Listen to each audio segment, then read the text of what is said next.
Hello, everyone, and welcome to this new episode of Redesign Your Life Today. This podcast is about transformation.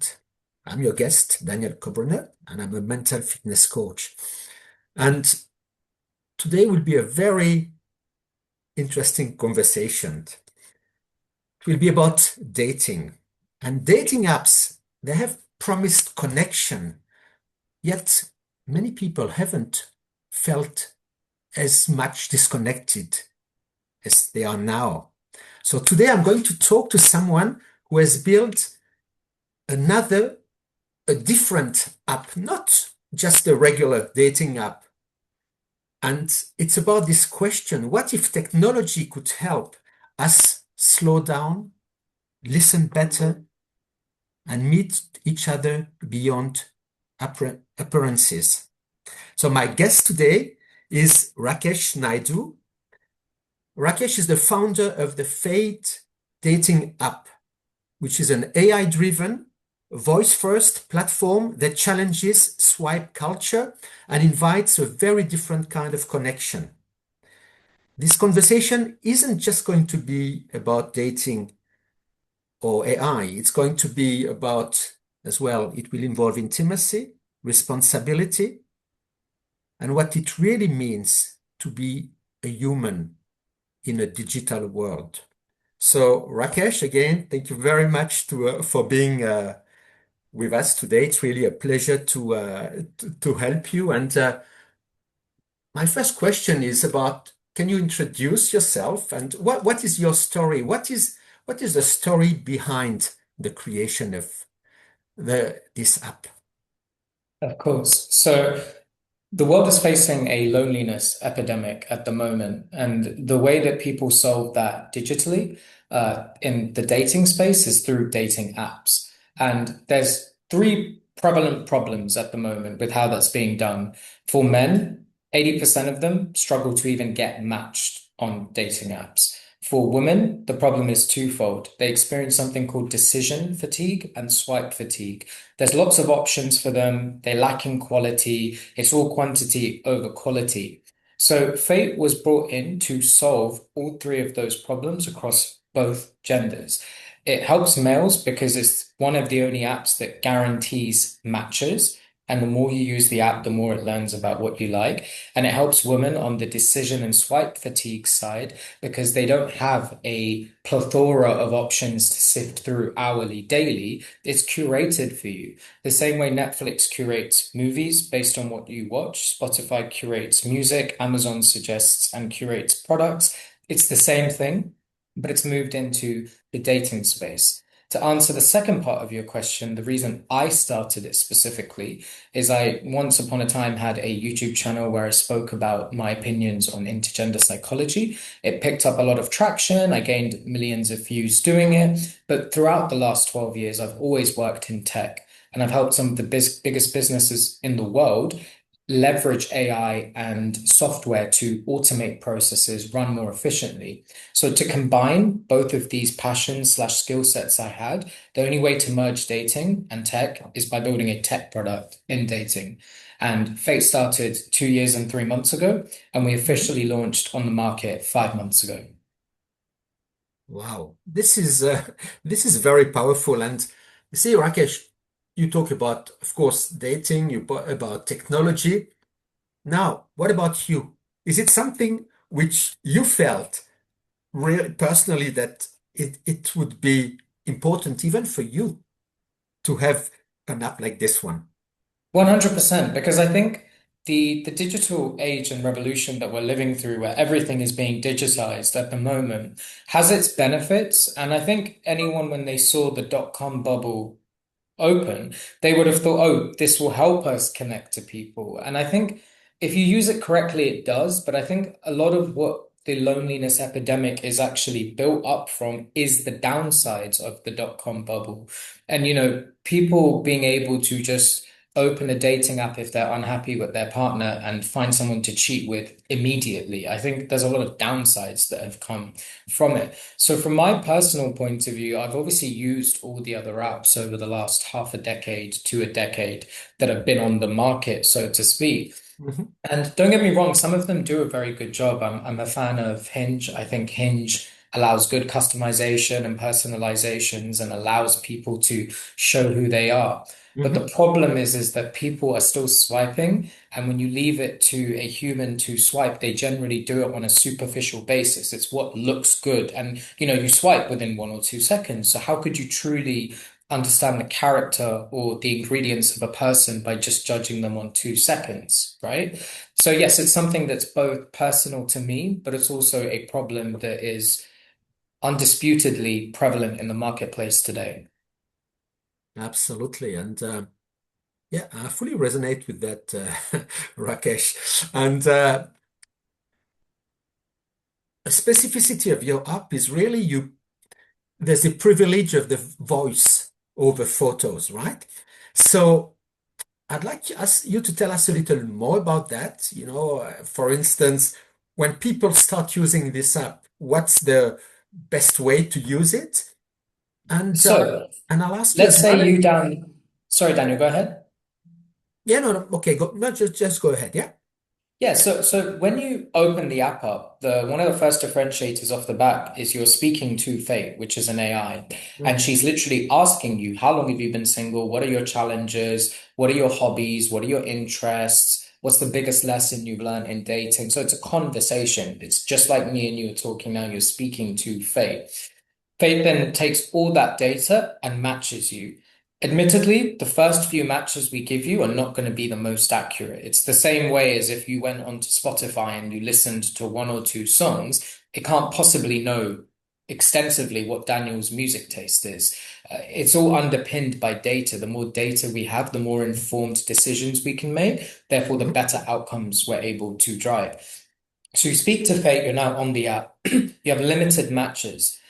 Each time you disqualify someone, you have to explain to Fate why you disqualified them. It then understands, learns from that, and delivers you better matches. It also is one of the first dating apps, if not the first dating app on the planet, that gives you feedback on why others disqualified you. Because in the real dating world, people get ghosted, they get ignored, they get stood up, but they never really understand why that happens. But because we collect that data, we're able to inform people so they can improve. And another really cool feature is we have a game that is exactly like the Netflix show Love is Blind. You can speak to someone on a voice call without seeing their profile for 10 minutes. If at the end of the call you both like each other, you can match, but you have to replace them with one of your existing matches. And if you pick this person and they don't pick you back, you lose the person that you wanted to swap them for and this person on the app forever. So it's a gamified feature. And there's lots of other cool stuff, but I don't want to get too feature heavy in this conversation. Ultimately, what we're driving is quality over quantity, authenticity, a unique onboarding experience, lots of gamification, and really a way for people's personality to spearhead their dating experience, as opposed to it being the other way around, which is prevalent on existing apps today. Very, very interesting. And see, when I listen to you, what comes to mind as well is that, right, it gives really priority to really deep conversations, to authenticity. There's really an intention from people to get deeper there. So what comes to mind, Rakesh, is that people who are a little older, more naturally, this is really what they tend to, what they aspire to versus quite young people. I mean, like 20, etc. What's your take on that? And in terms of, can you, in terms of who is using this app, the with most kind of success and authenticity? What your observation is spot on. So we tend to see that the younger demographic aren't using dating apps for the reason that Fate was built, which is meaningful connections.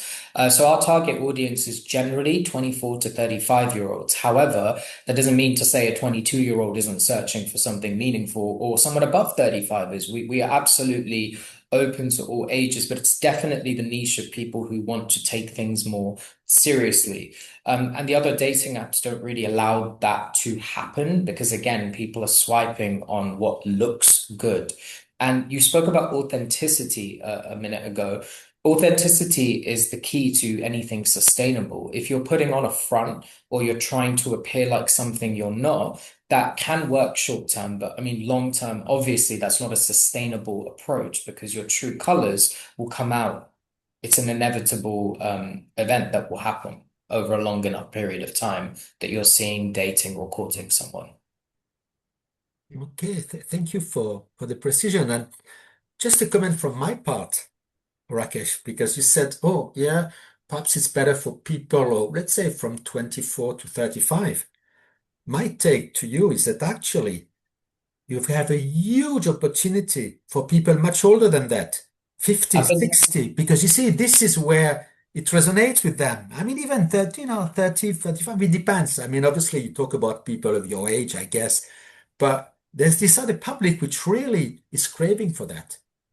we are absolutely going to be running campaigns towards 35 plus very soon. It's just when you think about it from a marketing point of view, who do you run ads to? Where is there a high supply of people on platforms like Instagram, TikTok? That's one of the main reasons too. But I absolutely hear you. I agree. And I've been told by many people there is a whole other side to this market, which is the 35 pluses, which is something that we're absolutely going to be focusing on in Q2 of this year is actually marketing and making content that is more geared towards that demographic and onboarding them onto our platform.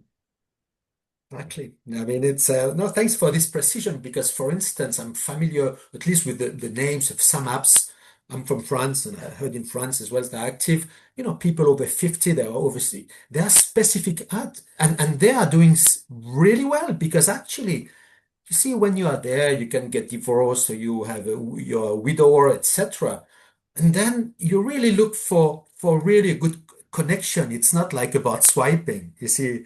And this is where I'm just, it comes to mind. I mean, people naturally, this is why they wouldn't go on some of these swiping maps because they're not interested in this. They would go on this type of apps. 100%. No, completely agree. It's a market we're going to be exploring in Q2 of this year. Okay. So you see, just for you to know, I've got a big background in the management and in international business development. So I'm always thinking in terms of, what can be, where can it be something interesting? And I'm, Like more revenue streams, absolutely. And I come from a probably not as tenured as yourself, but I come from a business development background myself. So absolutely, I love that way of thinking. and I'm just going to share something personal, you see. It's that I've never been on a dating app, but if I was to go on one, this would be exactly the type of apps I would go on because, for me, it's everything. It's about authenticity. It's about being who you are. It's about deep communication. And it's about really, and this listening part is so important because actually, you know what people are craving for today? They want to be seen. They want to be heard. They want to be felt.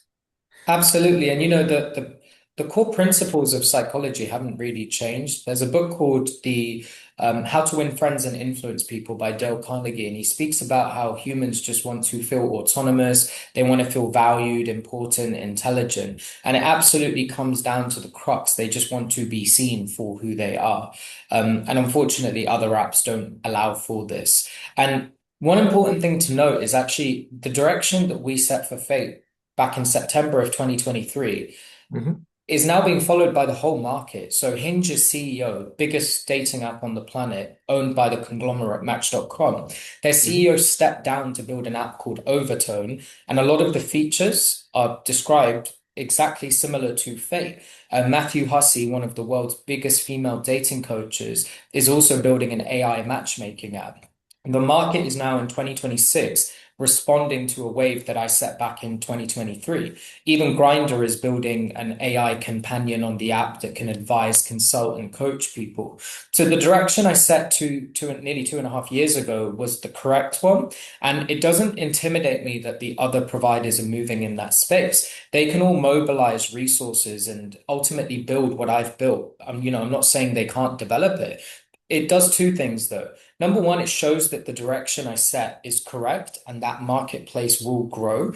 Number two, for them to build, re-engineer Hinge, Tinder, Bumble, OkCupid, and build it like Fate, not only would they have to change their onboarding, remove swiping, but the very metric that they focus on, which is keeping people on the app as long as possible, for Mhm. advertisers, they have to change their entire business model too. So again, it's not that they can't do it, but it's a big shift to just completely change the very crux and core of how your business is operating.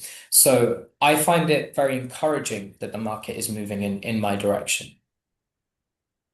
Yeah, it's well, wonderful. Congratulations. You were Thank one you. of the, pioneers or the pioneer. Yeah. And the other question is, you see, we are in a world now which as well is craving for spirituality, for purpose, for how can you help these people who really are in this spiritual realm to connect together? I think you're asking the right person this question because I would describe myself as very spiritual myself. I meditate for 40 to 60 minutes per day. And spirituality, I guess, has a different meaning to everyone. It's very individualistic by nature. But to me, spirituality is about understanding the power of the mind and what you're capable of doing within yourself as a first and foremost thing, and then you display that to the world through your actions, how kind you are, how generous you are, what you can manifest. And I think the way that we link with spirituality is to be spiritual and actually have benefits of it. I think you really need to understand who you are. And I think when you meditate and you have time with your thoughts and then you learn to clear your mind, it really teaches you about you. And that's what Fate is trying to do too. It's trying to learn about you. Who are you? What are your behavior patterns? The more you talk to someone with a certain personality trait on Fate, the more Fate learns, okay, Daniel likes to speak to ambitious women. How do we know that? Because 80% of the people you're messaging have the personality trait ambitious from their onboarding. It's not rocket science to do these things. But it brings me on to a good point. Why haven't the conglomerates and giants in my space done this? It's not hard to collect data points, aggregate it, and then deliver better outcomes using it. It's because their entire business model is built on people staying on the platform for longer. If Daniel takes 6 months to find someone on Tinder, he's subscribed for 6 months. But if they delivered you they don't even deliver matches. You have to swipe. But if you found someone in 2 months, then you're no longer paying them. So their entire lifetime value to cost per acquisition gets mixed up and messed up if they're delivering the best outcomes for you.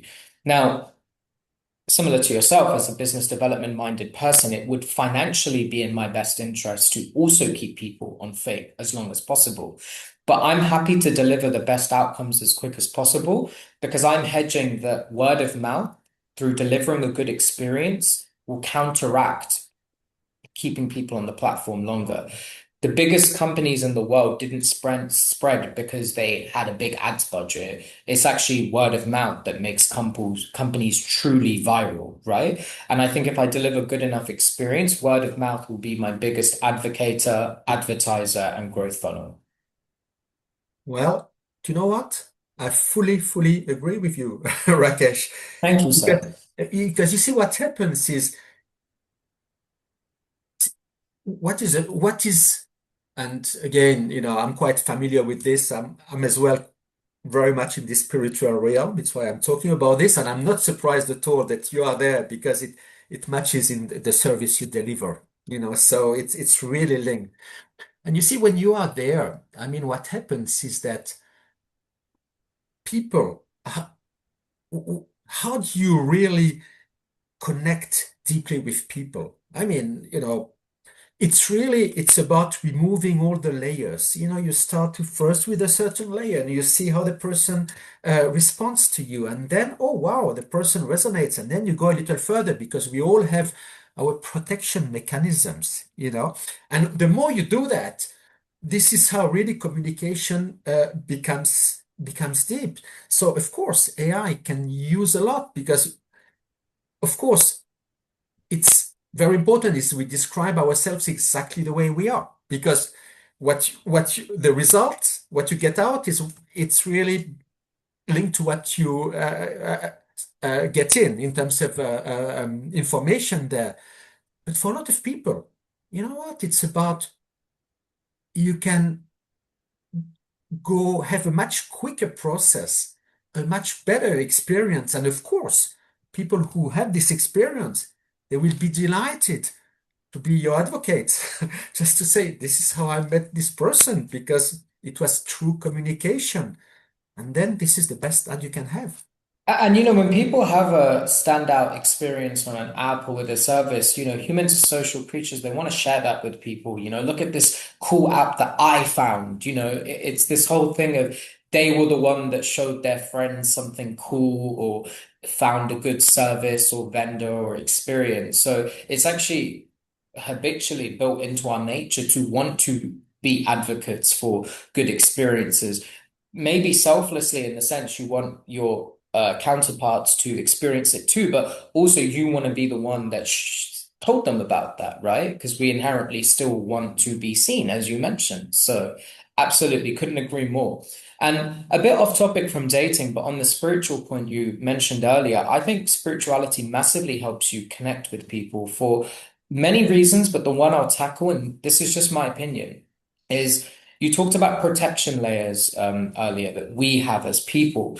I think spirituality helps you become more present. And when you're present, you can actually interact with people and feel what the vibe is and understand them. Whereas if you're thinking all the time, you're scattered, you're not actually there in the interaction. And I think the best conversations you have, the best life experiences you have happen when you're present and focusing on your five senses, as you know, not when you're thinking, right? So I think it helps you connect with people because you're present, you're more focused, and you're more in tune with their energy, their vibration, their mood, their facial expressions, their verbal pitches, inflections, tones.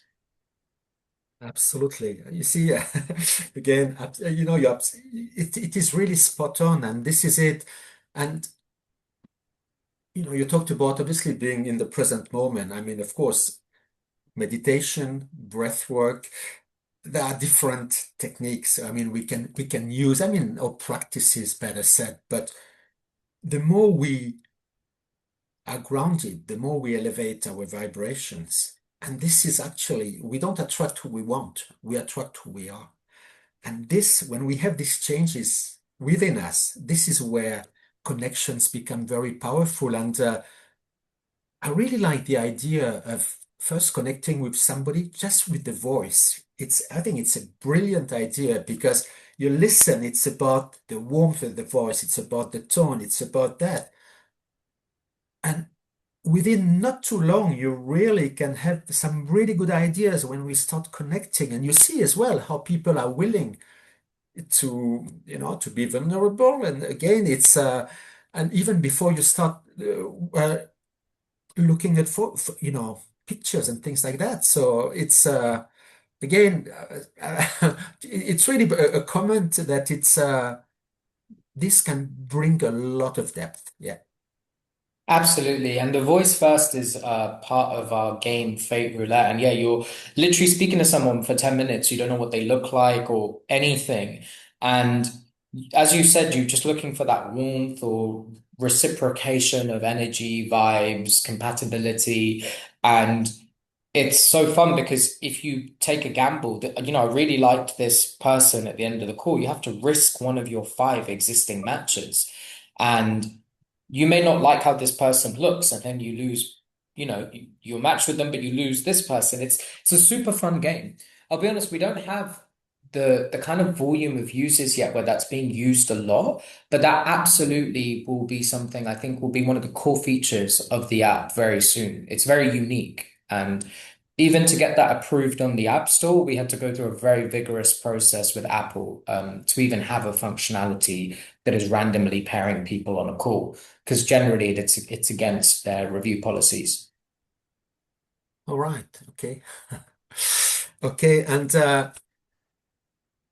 obviously, as a founder of an app like this one, you have a big responsibility in Oh terms yeah, of, yeah. and so how do you feel about this? Because obviously it's about linking people, it's about emotions, it's about obviously AI, it's technology. How do you see yourself there? So it's been a massive learning curve for me. I'm only 28 years old, and although I've been working for 12 years and I've had a relatively successful career, being a founder, I found everything that I've ever done career-wise very easy, but I found being a founder one of the hardest things. And because of my mindset, nothing is hard for me, but this has truly been hard. Like it's just factually been difficult for many reasons. Initially you put your neck out on the line, you're starting a business, no one knows about it, you have marketing, people's opinions. Why is he the one to start up a dating app? What does he know about this topic? But one thing I learned is everyone who's self-made, as I am, not that I've hit the goals I want yet, but I come from a very poor background. Everyone who's self-made had to take a risk at some point, right?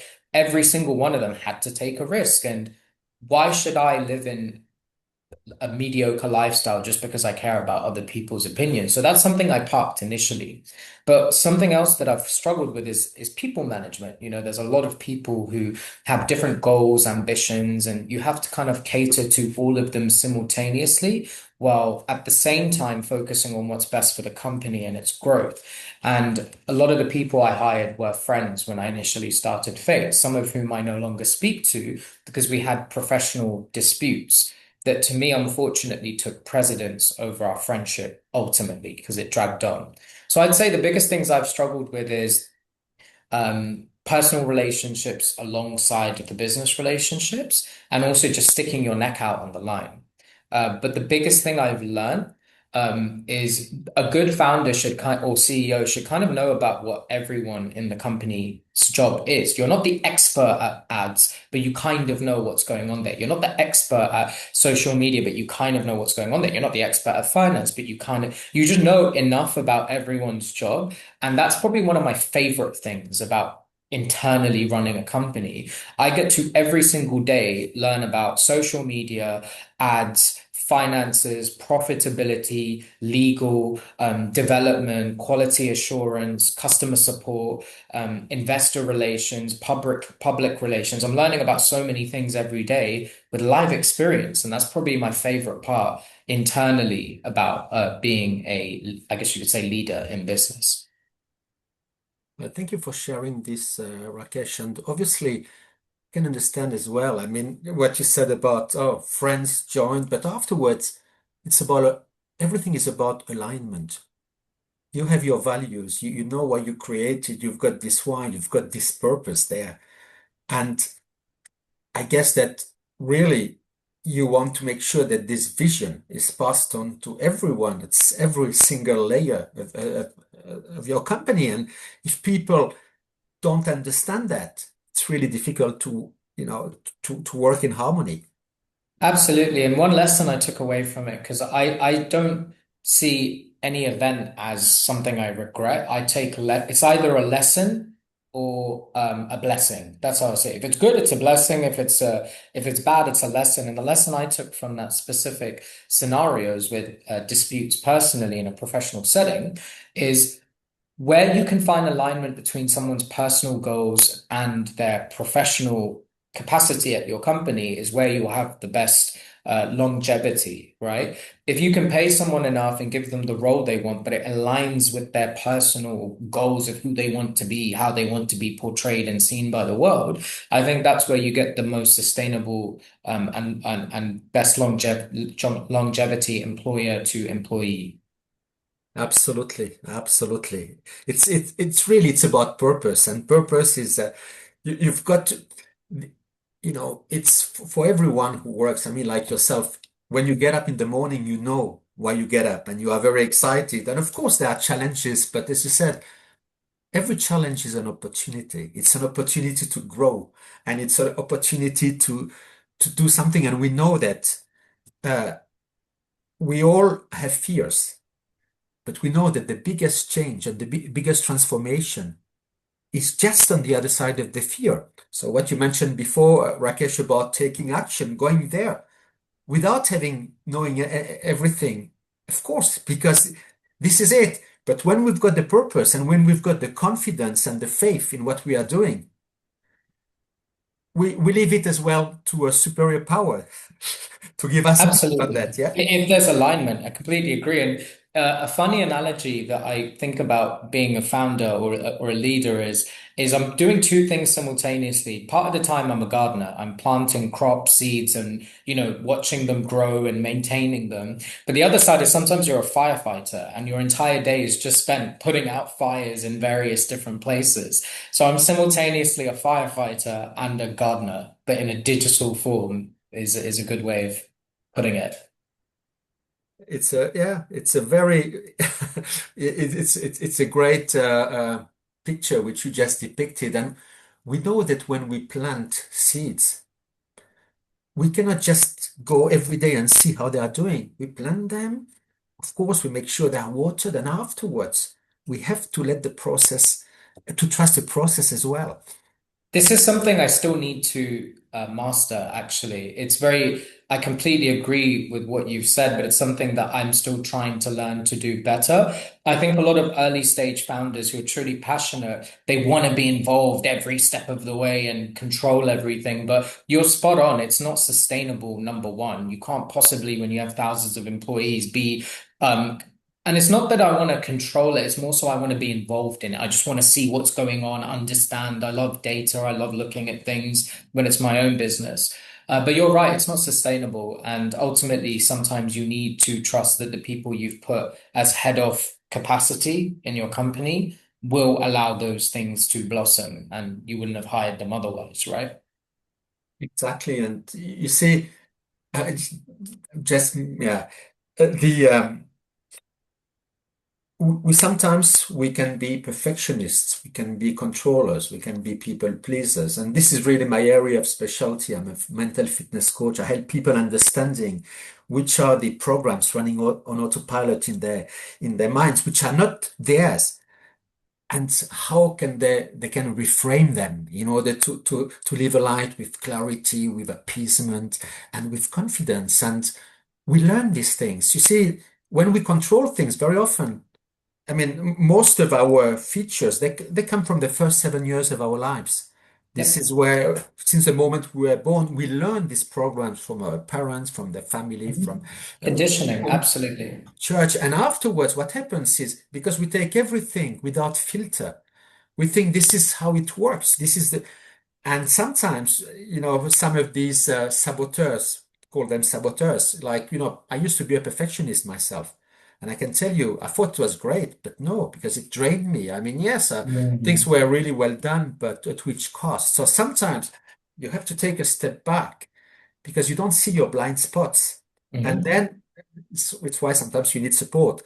But then when you realize that, you start letting go. You see, of course, you put structures in places, but the more you let go, the more you trust. And of course, trusting doesn't mean just, blind trusting, but Mhm. when you really work with people and let them know how you want this, etc., then when you start delegating and when they are happy to do that, this is when your life becomes easier and their life becomes easier. Because as you said, and I really like what you said before as well, Rakesh, when you said in your company, of course, you've got to know about all these areas, but you cannot Mhm. do all the work because Absolutely. it's not your, I mean, there are some people who have really abilities to do certain areas, and you focus on where your abilities are as a founder, how to bring your business forward, how to get all these ideas, Absolutely. how to hire the right people as well. Absolutely. No, I completely concur with everything you've said. Agreed. And today, you say you are 28 years old. It's wonderful. You're a really young man. And where do you see you in like 5 years? I mean, where do you see? your this app now? I mean, in your dream. So So I definitely see myself always holding on to some piece of equity in Fate. I definitely do have an exit plan, but it's not going to be for at least 5 years. You know, this is something I'm truly passionate about. It's something that I want to spearhead. And even if I lost my majority stake in the company, I'd still want to hold an exec capacity if that was still best for the company. Um, I don't see anything in my future except major success. And I think that's because I'm aligned to my purpose. I'm doing something that I love doing. And I think I'm also a very fast learner. And I think I pick things up very quickly. And I see it being a monumental success. I have no doubt about it. It's my purpose, it's my life vision, and nothing I've ever done passionately have I failed at. If anything, I've always exceeded my own expectations. And I think a lot of that is to do with spirituality, actually. I don't know if a lot of your listeners are in that world, but I truly do believe visualization, manifestation. I really do believe in all these things. And it's not just about thinking you want something and then hoping that you get it. It's about actually enforcing that into reality. Everything you see around you right now, physically, for the listeners in your room, started as a thought and then it became an invention and an idea. It all started from a thought. That's materially a fact. So, exactly. And I would say that everything you imagine, everything already exists in another dimension. absolutely. String theory. Yeah, it's a very plausible scientific Well, premise. Yeah. in the quantum field, you see, when it's there, I mean, everything which we see today, it was already there because we know nothing i- about when you talk about the universe and energy, nothing is created, nothing is destroyed. It's just transformed. So it Oh, just, absolutely. Like even our body made up of atoms is actually recycled periodically with new atoms. We're essentially remade with new atoms. And that even if you were a purely scientific person and you believe in the Big Bang, the singularity that expanded and formed everything, we all come from the same singularity. We're literally made up of stardust, the same atoms that were once there. So yeah, I completely agree with you. well, I mean, it's really fascinating, Rakesh. And you see, I said I know that I've got my mind working quickly, because when you talk about spirituality again, you see, because of your spirituality as well, you are going as well to when you let it transpire, you're going to attract a lot of people who are in this realm because they're looking for something like that. You see, it's really so, I'm just, I mean, it's not an idea I give you, but it's really, it's like, it's because people, they connect, with like-minded and like-spirited people. And I was just thinking, even, and I understand that when you have when people find a right match, said, okay, the purpose has been perhaps fulfilled. But what about if you were keeping a community of these people offering services could be, about dating, about making people connect together. This might be, you see, when you think about longevity, there are different possibilities there where people will be so happy that afterwards, if there's, perhaps a little motivation or etc. for them to keep on, there's a lot of mileage there. Absolutely, and you're spot on. This is also something that's in our Q3 and Q4 roadmap is to expand fate to friendships. Because the same things that might make you a compatible partner with someone could also make you a compatible friend. We're still collecting a lot of data about you and the other person, and maybe we need to learn what makes good friends. It's not something I'm personally extensively researched or well knowledged on.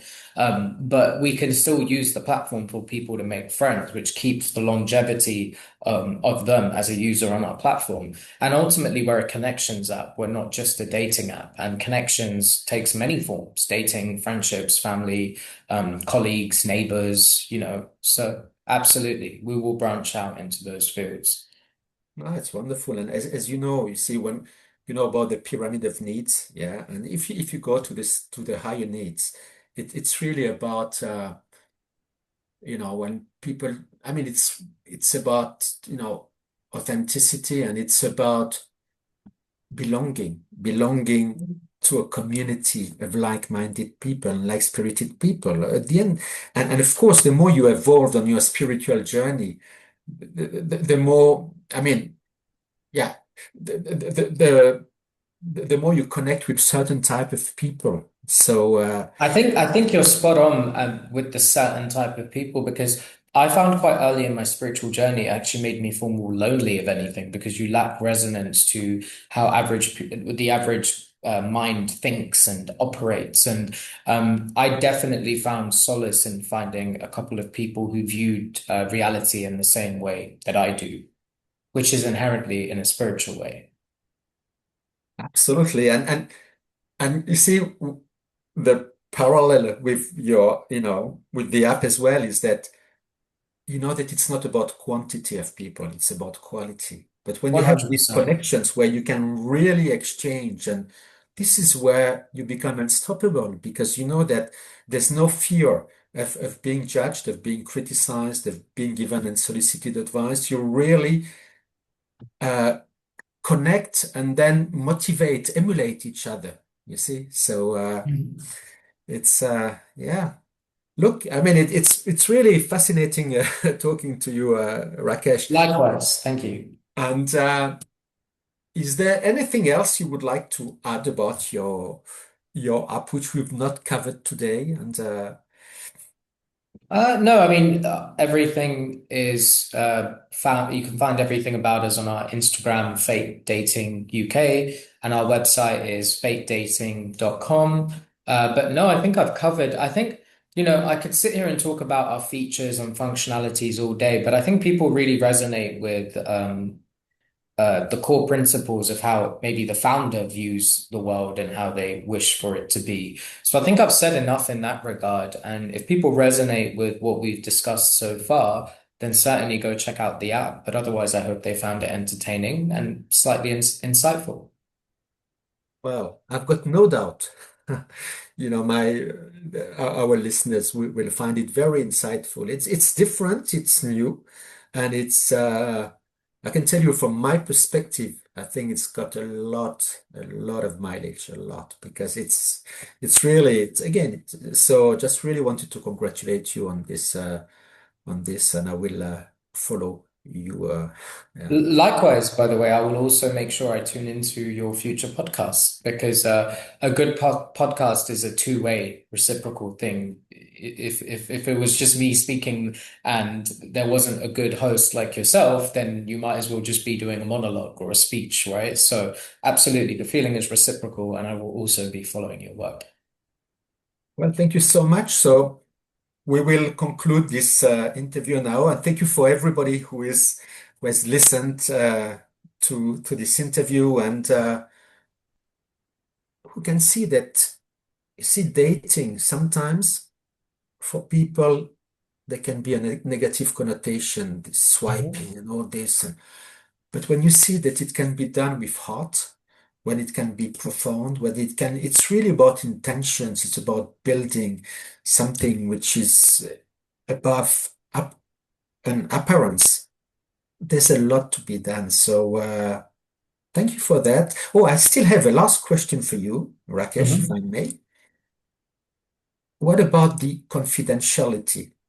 Because obviously, when people discuss with others, and obviously the app is learning and etc., how do we ensure that confidentiality is never broken at any stage between, I'm talking about conversation between the people. Absolutely. So the data that we use is only to help your personal learning algorithm, and Mhm. Fate is compliant with the EU LA Apple terms and conditions. We also have a privacy policy on our website that people opt into when they onboard on the app. And Apple are very tight about this stuff themselves. They wouldn't even publish an app that doesn't have privacy policy EU LA terms. So that's all visible if you go onto our product page on the App Store or Google Play Store. They can find this. But to answer your question more transparently, the data that we collect is only to benefit your own experience on the app because it's about how you interact. That's not shared anywhere else, certainly not externally or with other users, most definitely not. Okay, I had no doubt, but still for our Yeah, listeners, of it's course. important to know because still, when we engage with people, we become vulnerable. We talk about different things, and obviously, the last thing we would like is to go out. So again, Absolutely. yes. So thank you very much. It was really a pleasure talking to you, and to our listeners. I hope you had a great time today. It was a very special moment, and I'll see you at the next episode. Thank you. Bye bye.